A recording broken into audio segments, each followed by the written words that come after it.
você já contei aqui o caso de que quando você pergunta para uma pessoa de onde você tirou essa ideia,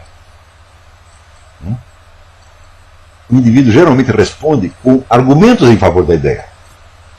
Deve se dizer, não, eu não perguntei o fundamento lógico, eu perguntei a origem.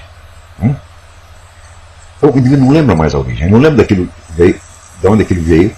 Então ele produz o quê? Uma argumentação lógica para justificar aquilo. Ora, você vê que o processo socrático é um processo de recordação, de voltar ao núcleo central da memória e você dizer as coisas como elas realmente chegaram a você. Séculos depois de Sócrates, virá Edmundo Husserl e dirá novamente que este é o problema. Quer dizer, você voltar à experiência real tal como ela chegou a você, não tal como você elaborou em discurso depois. É isso? Então, mas também nós podemos dizer, uma coisa é a fenomenologia de Husserl concebida como técnica de investigação. Outra coisa seria essa fenomenologia concebida como técnica pedagógica para a formação do investigador. Infelizmente, só a primeira foi desenvolvida. Então quer dizer que a fenomenologia também perde o seu impulso pedagógico originário e se transforma apenas numa técnica de discussão acadêmica, por assim dizer. E daí eu pergunto, onde sobrou no mundo a ideia de formar o filósofo? Ela desapareceu.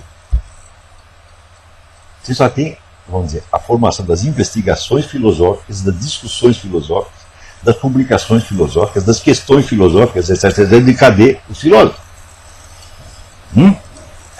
Então, se não é verdade, a formação do filósofo é a formação do buscador da verdade. O buscador da verdade ele tem que ser, antes de tudo, um spoldaios, quer dizer, um homem maduro, portanto, uma pessoa cuja visão da realidade, cuja absorção da experiência não está nublada nem distorcida por temores, por preconceitos, por paixões, tá certo? Pelo temor da opinião dos outros, etc, etc. Então tem que ser uma pessoa qualificada para captar a verdade. Isso não quer dizer que ela vai ter a sabedoria, simplesmente quer dizer que ele está pronto para começar a busca da sabedoria. Né? E onde se ensina as pessoas a ser assim? Em parte alguma. Isto não existe. E é este o domínio da filosofia.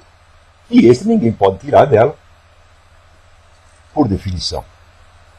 Todas essas discussões sobre o fim da filosofia, sobre a inutilidade da filosofia, etc., surgem do fato de que a filosofia passou a se dedicar a tarefas secundárias, entre as quais a de criar uma doutrina. E esqueceu a parte originária que ainda está à disposição dela e está esperando que alguém assuma. Né?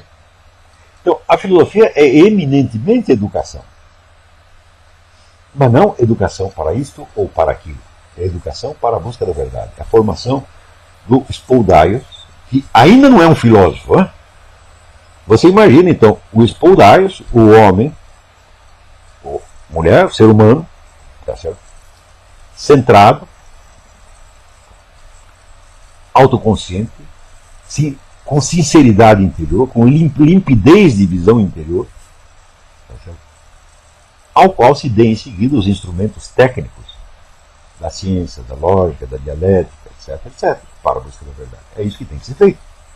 E é isso que eu estou tentando fazer com vocês aqui, ainda que de maneira muito rudimentar. Então, esta é a verdadeira técnica filosófica. Eu digo, bom, e a lógica? Bom, a lógica entra aí com o mundo dos instrumentos. Mas acontece quando a lógica, ela assume a função principal, aí virou a perversão das perversões. Ou seja, é como se você fosse fazer uma psicanálise, e em vez de você tentar, você tem uma neurose, o psicanalista está lá tentando fazer você recordar as coisas como realmente se passaram. Tá certo? Para você confessar o que realmente você sentiu, o que realmente você quis, etc. E você, em vez de fazer, você vai criando uma racionalização cada vez mais perfeita, logicamente. É exatamente isso que se passa hoje. Então,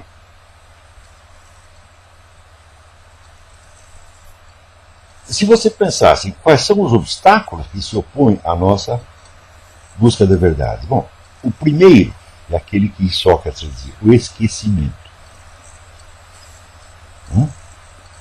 Ou seja, nós quando raciocinamos, nós não lidamos com o material puro da experiência. Nós lidamos com as suas formas consolidadas e repetidas na memória.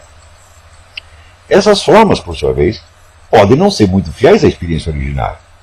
Por quê? Porque você submeteu a experiência originária a um processo de abstração. Quer dizer, você separou certos pontos e guardou só certos esquemas. Tá certo? Em cima desse esquema, você criou uma expressão verbal. A expressão verbal, tão logo você conseguiu formulá-la, ela se torna, por sua vez, independente dos próprios esquemas depositados na memória. Tanto é assim que, quando nós falamos, cada palavra que nós estamos usando evoca, de algum modo, alguma experiência originária e algum esquema depositado na memória. Mas será que quando eu falo eu preciso que todas as imagens de onde eu tirei essas palavras perpassem pela minha memória? Não, eu vou das palavras direto. Você, nessas várias transições do sentido para a memória, da memória para a fala, da fala para a discussão, da discussão para a depuração dialética, da depuração dialética para a prova, você imagina quanto se pode perder aí. Ou seja, a experiência originária desaparece. E era isso mesmo o famoso protesto do Husserl. Nós temos que voltar às coisas. Chega de ideias, de palavras, de considerações. Temos que voltar de onde nós tiramos tudo isso. Tá certo?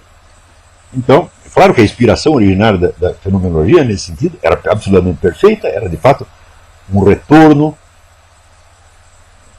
ao espírito socrático. Por que não funcionou? Não funcionou porque foi usado apenas como instrumento de investigação filosófica e não a formação da alma filosófica. Tanto que, na segunda geração de fenomenologistas, já aparecem aberrações como Heidegger, ou Sartre. Husserl sempre protestava, dizia, não, mas isso não foi isso que eu ensinei, eles estão desviando tudo. Tá certo?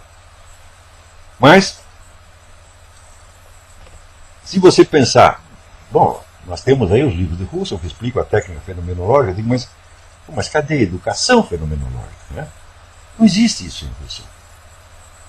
Então ele criou mais uma técnica, essa técnica se transformou em outro meio de discussão filosófica interminável, de debate de questões filosóficas, foi e transformando, vamos dizer, mais um instrumento de alienação no fim das contas.